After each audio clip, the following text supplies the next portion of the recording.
I'm Jeff, and AP asked me to moderate a panel about the question, what are the challenges for corporate innovation through crowdsourcing? And I said to AP, yes, I will do that. But I'm not a moderator. I'm more of an agitator. So I'm 60 years old, and some of the stuff I understood and some of the stuff I didn't understand. But we need wisdom, okay? So I'm 60, I'm going to try to bring some wisdom in the debate. So what I would like to do is I would like to agitate the people in the panel. And for doing that, I will need a common understanding, because if we don't have a common understanding, you can't debate. So I produced a slide where I would like to have the panel debate. The only problem is, during the debate, I don't talk, okay? That will be a challenge.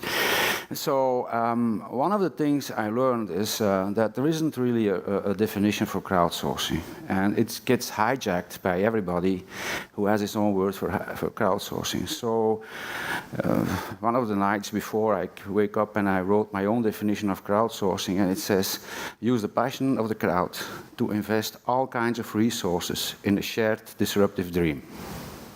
Okay, so it's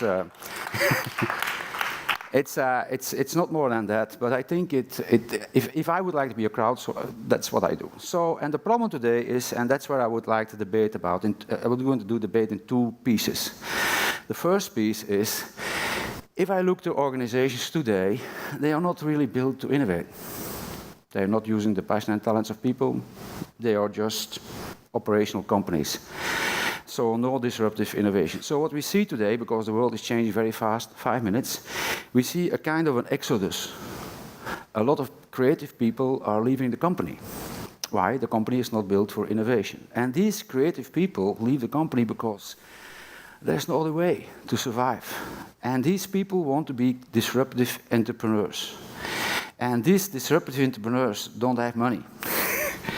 And that's why you see a lot of platforms giving these disruptive entrepreneurs the chance to get resources, crowdfunding.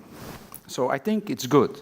But the point I make is, this is a result of malfunctioning companies.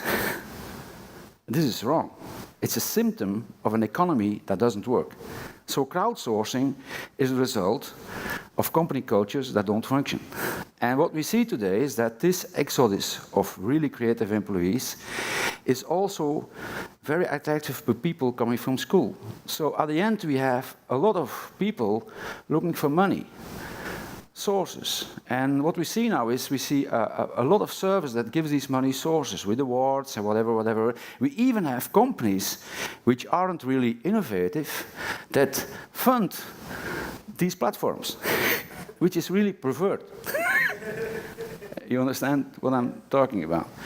So what I think is that if these disruptive entrepreneurs have the money, and hopefully they grow to a company, because at the end, you need a company. But a lot of these companies will become, and they are resource hungry, but a lot of the companies will become like the old companies, and then they don't innovate themselves anymore. So really it is, creative entrepreneurs have an idea, they do crowdsourcing, crowdfunding, and they build a company, but this company isn't innovative anymore, because it's all about one product.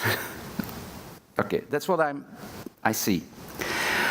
What we really need is we have to disrupt this model. So I think we have to talk about disruption of crowdsourcing the way it happens now. So this will be your discussion, okay? Because I really don't like the way crowdsourcing happens now. Really, I don't like it. So what we have to do is we have to support creative entrepreneurs to build new corporate cultures. They have to go from product and they have to build companies which are disruptive. But a disruptive company is a company that has a portfolio and is able to disrupt its own portfolio. And these kind of companies, they don't exist for the moment, are very few. And they are also very hungry. And I think for me the future of crowdsourcing is not the product crowdsourcing, but companies who are built around the shared mission, the why, and disrupts his own portfolio all the time, And crowdsourcing at that point gets a new definition. Because crowdsourcing means, give me ideas, give me your time. We will learn from the cloud. We could say crowd ideas, crowdcasting, crowd learning, crowd investing or funding. And I think this is the kind of companies we need. So, what I'm saying is, this is really open innovation, that is not open innovation. So, you understand what I'm talking about? So what I'm trying to do is, I'm saying is today we are focused here, but this is not the end. This is the beginning. That's where we end. Disruptive corporations who use the crowd to disrupt their portfolio and do another kind of crowdsourcing. So what I would like to do with the panel is ask you 4 statements. And I will show you the first 2 statements, and you can tell everything about it. I even ask the participant, the crowd to participate. Just shout. You don't have a micro, but the crowd can shout. But the first statement I would ask the panel is the following. Crowdsourcing movement grows because most of today's organizations are not built to innovate. It is an 11 movement for creative fugitives. When I made the slide, I remember 11 is not known. What I mean is charity. Crowdsourcing is a charity movement for people who need the money because they couldn't work in a non-innovative company. And the second statement I make is, crowdsourcing initiatives are too product-focused. They don't assist disruptive entrepreneurs in sustainable growth, in building disruptive organizations. So, this is the first. Shoot. I don't think it's about companies not being able to innovate. I think it's about understanding the power of finance and disrupting by having projects where you can bring people in for 3 months or 6 months on something and reward them, and everyone gets an upside. I mean, I can't afford time-wise and structurally to spend all of the money I have in 5 years to bring in enough people. They'd all be out of a job after 4.5 or 5 years. So crowdsourcing is a mechanism that we disperse the money widely because we can't move the technology acceleration in the timeline with a small number of people. So I think it's more about money than it is lack of organizations building to innovate. I see companies, major companies, every day doing everything they can to collaborate and work around the world and in their communities in ways that they never have before. So I'd say 5 years ago, I would have agreed with that statement. And today, I think that your first statement today, I think it's really about optimizing finance. So what you're saying now is that companies are innovative, disruptive, innovative, and they have sections of them that are. And there are, right, but I don't think many companies. I don't think an entire company can be innovative. I think they have to have sections that are willing to push the portfolio and challenge the status quo. But you're always going to have the side of the company that needs to stay on their profit line. So as long as they've got an area, 20%, 10%, I think that's huge. Okay, because I read some statistics about motivation and engagement in companies, and today 80% of people working in companies aren't engaged. So corporate cultures are not built to innovate. So I don't agree that it's past. It's still very actual. Well, I'll come back to that in the sense that, as I said right in the start today, that even what we define as crowdsourcing today is not going to be the same as it is going to be tomorrow. So crowdsourcing is going to evolve, and I think it's in the nature of this to evolve. And I think it's actually not only us who decide or maybe even set the agenda for how crowdsourcing should be done. I think that also comes up to the crowd itself, as they need to decide and they need to say, okay, this is how we want crowdsourcing to happen, right? So that, of course, is going to happen. I, of course, have a little bit of a problem with the statement in the sense, I mean, I think partially I do agree with the statement because a lot of companies and a lot of, organizations have been built around the charity model that you say. So, which is maybe I can use the term CSR, for example. A lot of companies, when CSR, corporate social responsibility, became popular about 3-4 years ago, they started opening their CSR divisions and used that as, as a way to brand themselves and say, this is what we are doing here.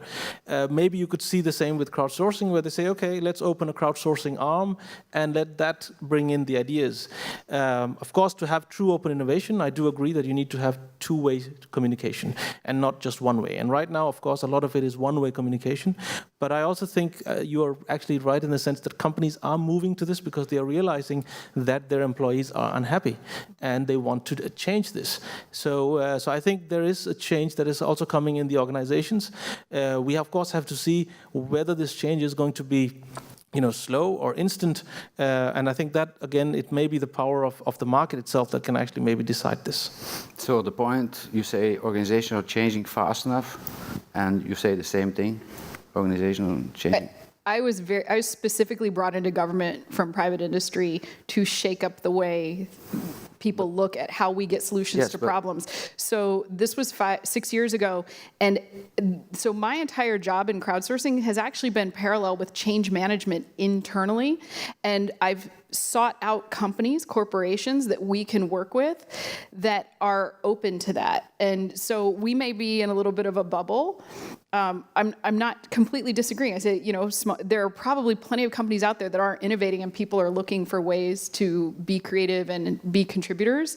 But more and more, this is happening. The workplace, we had it in her presentation, the workplace is demanding this, the crowd's demanding it. If we put things out there that people don't want to participate in, we have to shift what we're doing. If people don't like where they're working, they're leaving and going to work for themselves. Okay, just pushing it. I give a lot of lectures. That's not the signals I get.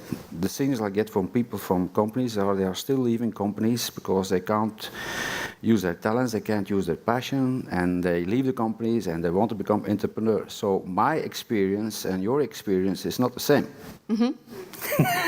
I think we're in a little bit of a sweet spot here. Let's jump in. So actually, to really after I came from a university, I started my first company, and then I somehow get the sense of let's learn what corporate means, and I really went into corporate, and I learned what it means to work for a big telco, which is insane.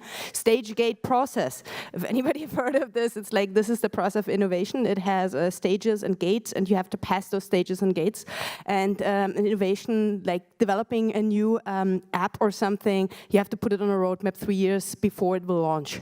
So this means this was the kind of speed the corporate is running in, and that's sort of insane when we see how fast startups are moving, and that's sort of, I think, the problem the big companies have. They're just way too slow, and what they are trying to solve with crowdsourcing, and I tend to agree actually with your first statement, is that it's just stimulating. It's just a stimulus for them to look beyond what's here and now, just to get inspired a little bit. I mean, that's what I see often. And it must, we have to, if they really want to grow and really keep up with the speed, and I don't know if I personally really want this, then they have to disrupt their own company. Coming to your statement number 3, I think, and we'll not jump into this too early, but they really have to think about how their processes look and how they enable people, how they run much faster and agile, and that's a big challenge. I mean, this is, a future of work. That's what it is about. Okay. Do you have any remarks on the... Yeah, I feel a bit twisted here because I recognize some of what you say, but I also recognize that I work a lot with big corporate. There is also this responsibility to survive, and there is a responsibility to be ready for the future. And this is actually, these two things do not always go together. You have to also have a steady cash flow, a steady market, or there's a lot of necessity to make sure that there is a risk containment, and there's a necessity on the other side to take risk and innovate and to be ready. And struggling to do this in the same organization means that people are making special sub-organizations, and we heard the stories of BNP who does that. I see clients of mine who really set out 30% of the organization into a new corporate unit, because that's then a daughter unit that's going to be innovative, and it's not small, it's 30% of the organization, that's very big. I see others who actually totally transform. They change culture, they become totally, they talk about tribes, they don't talk about teams anymore, they have the whole Spotify new self-organized organization. It's different modules at the moment, but I think the key challenge is there, the respect to make sure that you are having continuity. I will try to rephrase it. Yeah. Imagine that organizations are really innovative, disruptive, using the passion and talents of other cultures. Do you still think that your services were still needed? I think it would be. Yeah, but honestly, I think because what is crowdsourcing exactly? Crowdsourcing exactly is trespassing forms and organizational communication lines. It is about opening up to people, parts in or out that have. If I think it's going to become mainstream, so yes, will they need my services? Hopefully not. By that time, So it's mainstream and they don't need advice on how to do it. So, if corporations change their culture, then charity is not needed anymore. I think charity is something else. I think maybe it would be a good way to, for example, for me to illustrate this in another manner. Let me quickly bring this to the audience, for example. So, how many of you here are actually entrepreneurs, running your own businesses? Yeah. Okay, so we get some idea. How many of you here are working in corporates? Ooh. Okay, so half and half. Sorry to hear. How many of those working in these corporates are going to are planning, maybe, let's say, to make it even more ultra, would leave the company and start a new business tomorrow? Okay, so half that picked up their figure. Can I ask another question? How many of you work in a very disruptive organization that changes its portfolio very fast, which is really innovative? How many of those are corporates? One. One. Okay. So, I mean, what we are seeing here is that, of course, there are entrepreneurs as well, and there are corporate as well who want to, of course, move into this area. Yes, right? But we're going to the next show. We still have 11 minutes. The thing is, I see it in a lot of other conferences about learning, or whatever, or the social or sustainability. The moment we organize events like this, we see a lot of participants from the suppliers, but not from the organizations. So where are the CEOs of big companies who say, we have to become a really disruptive, innovative organization, and we're going to use crowdsourcing to make it happen? I don't see them. It's the same thing in health, it's the same thing in burnout, it's the same thing in learning. And that's the only point I want to make, but I'm not going to make a conclusion about that. You did your talk. I would like to go to the second part, and it's related to the first thing. So what I think is that, so over there, I think it's product sourcing. We have a product that asks for crowdsourcing, it works. But now we have to go to companies which are really exciting in changing their portfolio. So the current crowdsourcing movement is not the answer. Organizations have to go for culture innovation. They have to become organizations that are able to destroy their own portfolio through disruptive open innovation. And the next statement is, crowdsourcing has to be embedded into the culture of organizations. Crowdsourcing injects disruptive agility in the portfolio of organizations. This means that crowdvisioning, crowdcasting, crowdlearning, crowdfunding. So what I believe is that the future of crowdsourcing is not the left part, where we help individuals to become creative entrepreneurs. The future of crowdsourcing is a guy like Tesla, who has a mission, the why, disrupts his portfolio, and sells a car that doesn't exist yet. It doesn't have a portfolio. Okay. Yep. So that's the position. So I think the future of crowdsourcing will evolve to companies who build networks with passionate people in the crowd, working together to generate ideas, working together to incubate ideas, working together to get it to operations, the whole production cycle.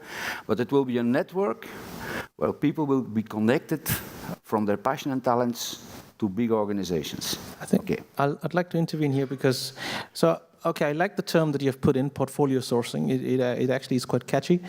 But I'm also thinking this is also already happening in a way that if I look at a company like Google, this is what Google is doing. They are expanding their portfolio of products and services by buying up every innovative entrepreneurial company out there. That means that we have a systemic problem here as such, which I think I would like to address when I also asked how many people here are entrepreneurs. And we heard earlier a VC presentation as well. So now, let's assume, and we all agree that all entrepreneurs are innovative and they really want to go after something. But what is one of the key factors of entrepreneurial success? At the moment, in the way it is defined, it is exiting. And exiting means selling off to the biggest bidder. And in that case, if it's Google, that's what you do. And even if it kills it. So then my question is, if you are doing that, what happens to the dream, right? So what happens to the passion? So my question is that a systemic problem that we probably have to address there? Why can't we have crowded number of Googles instead of just having one that is able to actually buy all the other innovative companies? I mean, that's actually really true. I mean, what big companies are actually doing, they're crowdsourcing innovation through startups. If I would use the term crowdsourcing in that manner, but startups for them are really the R&D in the real life. It's awesome for them. They have the agility, they have the power, they have the passion. They create the product market fit, they get this thing running. And when it's really working, either copy it or buy it. So this is how actually it's really working. And because they don't have the ability to innovate in their big ships anymore, they can't develop those little speedboats. I mean, they try with accelerators, but what are accelerators? That's just investing in external R&D company. So this is the thing what we have to really think about, and entrepreneurs have to think about: do you really want to exit early to big companies, or are you want to become one? Are you trying to democratize the world with your products, or you want to have even bigger centralized companies who will like dominate the world? So this is right. In one sense, I'm really happy those guys cannot innovate so fast, because it will give us the ability in our society to have much more companies next to each other who are innovating, and that's just like a socialist thinking here, bringing to the table. I agree with what you're saying, but that's the point I'm trying to bring to the table.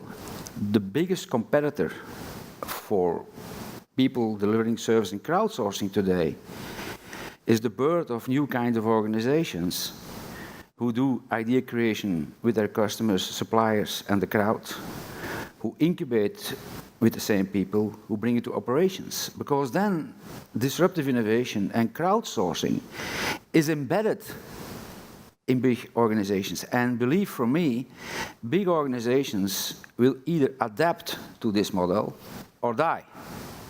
So the only point I want to make is what we're seeing now on the left side is just a temporary transition to something else. That's the only point I want to make. Consider that one form of crowdsourcing is internal ideation, to actually engage with your employees and hear what they have to say at every level. One of the things I talked about in my presentation was, we don't ask who you are when you come to us. We don't ask for your credentials. We don't ask for your title, what department you're in, what your education is. When organizations internally make it safe for anyone to contribute an idea and solutions and things that can help that company, and they're not judged on, oh, you're an administrative assistant, or you're an engineer, or you have a master's in business administration. When you can delete all of those qualifications and you take ideas and you take the value of what people can contribute, that really moves things tremendously fast. I agree. And that's where I'm seeing, and there's a question out from the audience, because we're seeing a lot more of this happen before they even start doing external crowdsourcing. They need to do it internally to see, can it work? Well, and that's the point. Okay. There's a question. Just yell. Okay, there's another mic over there. Okay. I think that that you say is really, really, really beautiful, but that's not happening at all.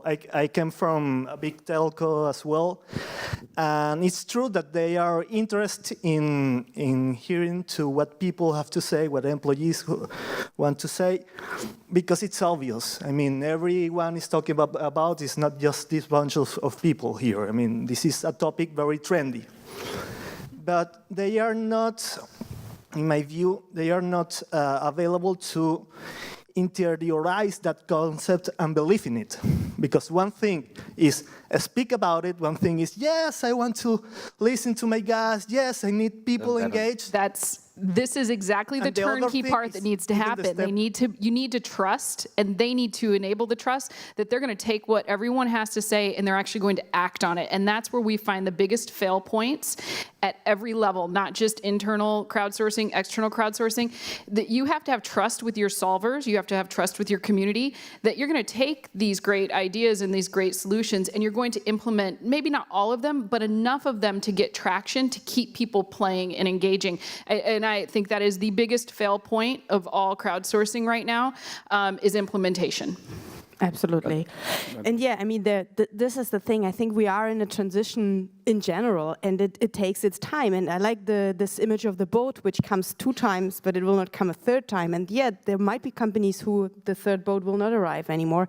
But there is a transition ongoing, and like there are those millennials coming. They have a different mindset. They will change and transform those organizations. And now it's.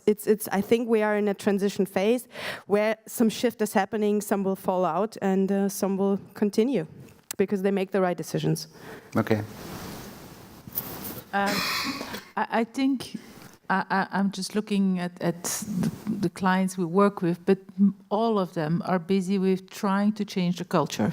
Yeah, and that's at the moment, there is no corporate organization who has not done a major culture change attempt. Yeah, and it's all about more empowerment, more agility, decentralization. It's all about going in that direction to facilitate a world where there is more crowd or bottom-up capacity. Now, that's not done overnight, and culture is never done overnight. Yeah, and it's only, and there some things may go too slow, but I honestly see everyone being aware of it and everyone working on it. But the pace of it and maybe the results are different from one organization to the other. No, I think I can add something here. So it's not that this is not happening, but so I talk to a lot of CEOs as well, and I talk to a lot of university leaders, and again I hear the same thing. A lot of them say we really want to do this, but the problem is they say that our employees, and I don't know who are they referring to now here, are not excited enough. That's some of the complaint that they say. Well, I think, because we have to almost wrap it up, I think, the only discussion I want to bring to the table is crowdsourcing now and crowdsourcing tomorrow will completely be different. Agree. And what I'm thinking is that big companies who are able to change their culture will change the face of crowdsourcing. Yep. And these companies, from my point of view, are not there yet, except a few exceptions. Okay, but I don't want to win the debate or whatever. It's just discussion about what I feel. Does somebody has to do last word, because I'm not going to end it. Somebody has a last word. Okay. I give it the last word to the crowd. That over there is also. Yeah. My question is about finance, and I've been doing a lot of research about money, about what is money, how is money calculated, and then you look at the real figures that is not spoken about in conventional media, whether in the UK or the US, which is since Lehman Brothers 2008. The banks or the governments have not learnt the lesson from the last 8 years. All the big banks are $500 trillion in debt. Only 2 months ago, Deutsche Bank was bailed out by not the German government, but some other investors. And it's like that for all of the banks. And when we saw in the UK for the last 8 years, our government giving almost $1 trillion to the banks instead of actually giving it to the SMEs and all these ones that should have fruitioned in the last 8 years. My question is that is there any innovation possible on how to actually calculate the tax we're losing from these companies that don't pay tax? And if that tax was paid by Airbnb and all these other companies that are giving us so many options in life and in privacy, then there would still be, I'm sure, need for crowdfunding, but surely that money that the corporations need would come from the taxes itself. And I think this is a really important issue, because this is another sort of crowdfunding that's always come from the places it should be coming. But there are a lot of questions in that statement, but I'd like you to look into, there are some articles around community, the value of community, and how the contributions of different people and their skills and their abilities around community. So sharing space, sharing cars, sharing resources, that makes a community more functional and richer than actual money in a bank. And there are a couple of articles about that. And so just explore that, because I don't think we're gonna have time to answer this on the panel. We're getting flagged that we have to. Yeah, we have to finish up. we're losing a lot of tax. Thanks. I'll just end with one line.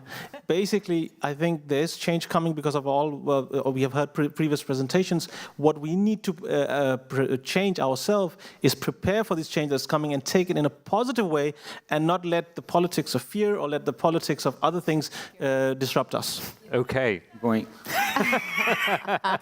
Yeah, so We have to break up. I think the timing is. I have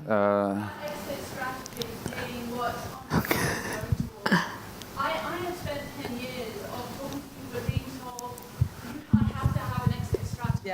And I don't think that's where the new paradigm is. The new paradigm is in creating self-organized systems that empower the individual skill forever, not just for a short window of time. It's a complete shift that we need to see. Yeah. nice. Thanks for the last All right. words. Very good.